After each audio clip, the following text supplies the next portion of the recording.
So, Mary, into the hot seat. We take some questions from the audience at this point, and so what I'm going to do is pass this microphone around. So who wants to go first? Oh, come on.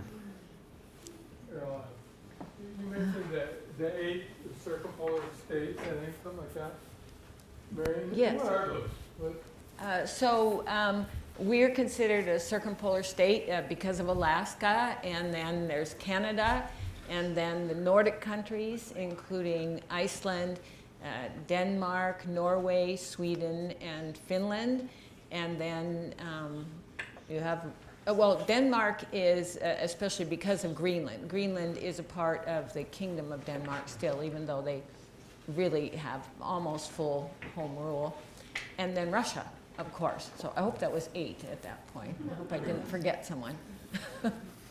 Yeah. I think I've read this in other places, but it seems that there is quite a connection between darkness and alcohol abuse, but it doesn't seem to happen in the southern part of the world so much, does it? I'm not an expert. Well, I'm not an expert on anything, frankly. But I haven't read so much about the southern, the southern hemisphere. Or nobody lives in Antarctica, of course. But so darkness. First of all, just to speak about that for a minute, there is something probably many of you have heard of called SAD, or seasonal affective disorder. I haven't studied that much. I know that it does affect many people. I think it is not very well documented among indigenous peoples, because it wouldn't so much make sense that it would, since they're so used to it for millennia, right? Darkness does affect moods, and some people really suffer from darkness, and that could lead some to self-medicate with alcohol. Ironically, I don't even want to go there, but just to say it really quickly, more mental health crises tend to happen in spring when it starts getting lighter, of all things. But as far as the southern hemisphere, don't know so much about the far southern hemisphere, but I can say that alcohol problems are quite pronounced among, for instance, Australia's Aboriginal peoples. But I want to stress, and I don't know if it came out very well in the interview, that it is not just Alaska Native peoples who suffer disproportionately from alcohol problems. All peoples in the circumpolar north have disproportionate problems with alcohol abuse and alcohol addiction. It is true that even more so disproportionately, indigenous peoples have suffered. So, but non-indigenous too have higher rates of alcohol abuse and related problems throughout the circumpolar north. I don't know if I really answered your question, Randy. Anyone else? I wanted to say, I was a little embarrassed in watching the film. I saw that I misspoke a couple of times. ASSW is Arctic Science Summit Week, not social science. But the worst thing I said was Brandon Boylan, who's here tonight, he was probably grimacing. I said, and he already had previous experience with the Model Arctic Council. Well, no, he didn't, because we were inventing it. But he had previous experience with Model UN. That's what I meant to say. So I caught myself misspeaking a few times. I can't remember the other times, but I just wanted to clarify those two things. Mary, I just think it was exceptionally fluid and coherent. That's all because of No. Robert. No, his as well, but it was wonderful. No, well, thank you, Dermot.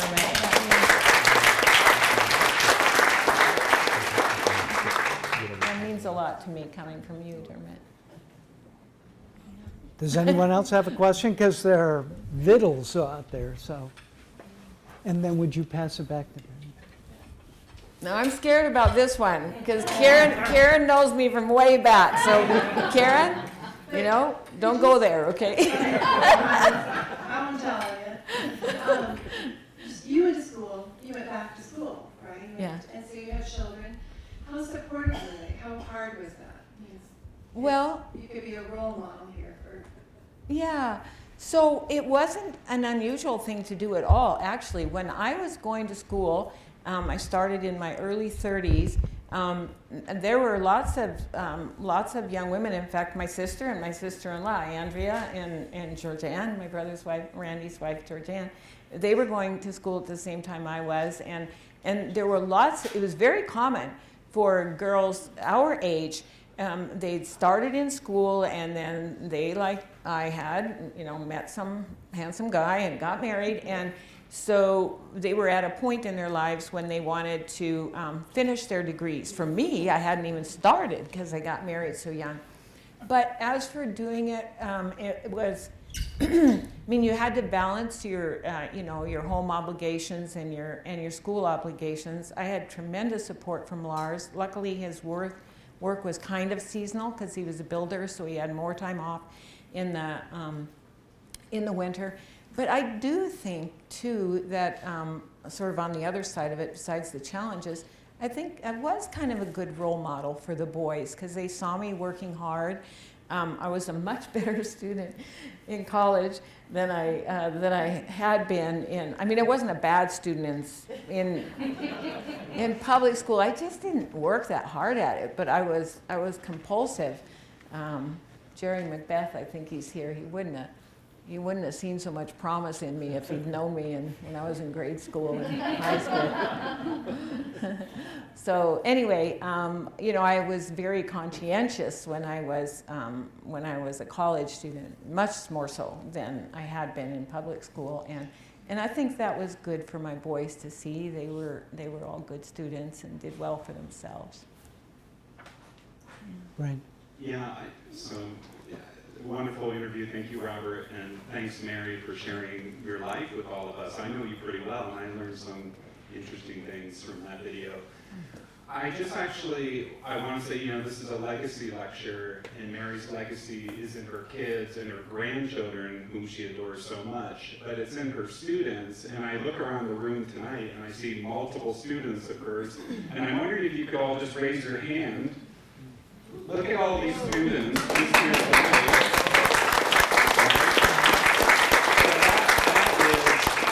We all could be so lucky to have a legacy like that. So I just want to point that out. Thank you, Brandon, and thank you, all of you. It's been so delightful to see so many of you here tonight. Mary, if I might, this is Victoria. As one of your prior students and as somebody who came to UAF really in need of a sense of community and a sense of belonging, I found that the history department was my place. Mm-hmm. And then in Arctic Northern Studies as a master's student, I felt like that continued and that strongly resembles the type of people that you and Terrence are. I'm curious to know, as somebody who now works at the university in a student support role, what advice you might give other faculty who may be working with students but maybe perhaps nervous to be vulnerable, be accessible in the ways that I think you and Terrence have so clearly demonstrated over the years, so that there is that sense of belonging, there is that authenticity in interaction. And do you have any advice to give to those individuals who may be hesitant to support students in the way that perhaps you and Terrence have? Oh boy, that's kind of a hard question, but I guess, I would just say that in the efforts that I made, I was met more than halfway by students in their responses to me and in their, in the efforts that they would make. And, let me just give you one little example that was just stunning to me and it's so heartening. So I had this one student, and as director of the program, I was reading his thesis, Sight Unseen, and it so happened that, how shall I put this politely? Well, he just hadn't gotten much feedback at all from his committee. It just so happened for a variety of reasons, and actually this student actually wasn't being his committee wasn't made up of our core faculty in Arctic and Northern Studies, I can say that. And it just so happened, I mean, it happens that a student gets overlooked. Well, anyway, oh my gosh, you know, there was like red all over this hard copy of his thesis, and he had been wanting me to sign off on it, you know.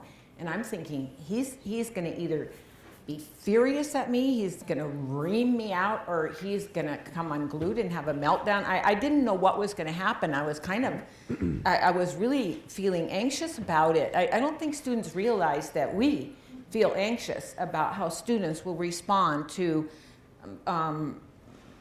red on their papers, you know. And I couldn't believe it. This guy came into my office and he said, "Mary, thank you."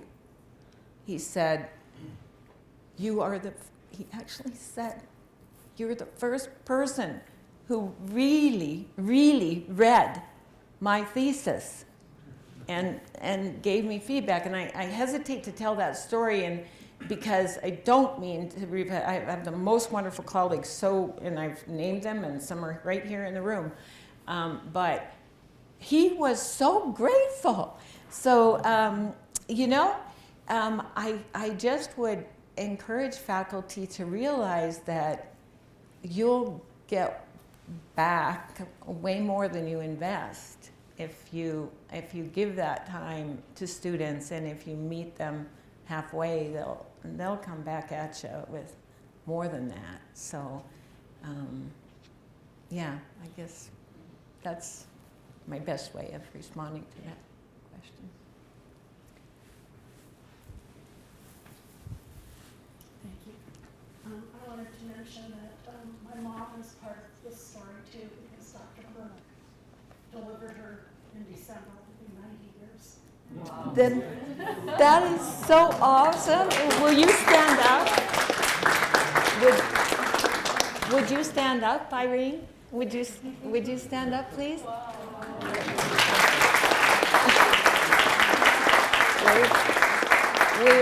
Where's Healed? Where are you, Healed? I know you're thrilled to hear this too.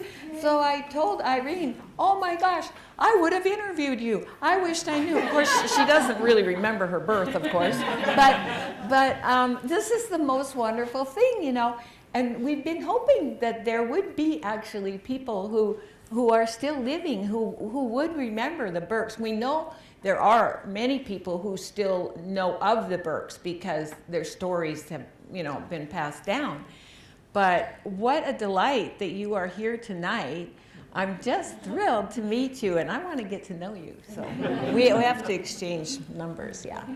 Well, that's a perfect segue, because we have refreshments out there and a chance to ask you questions and talk to you one-on-one.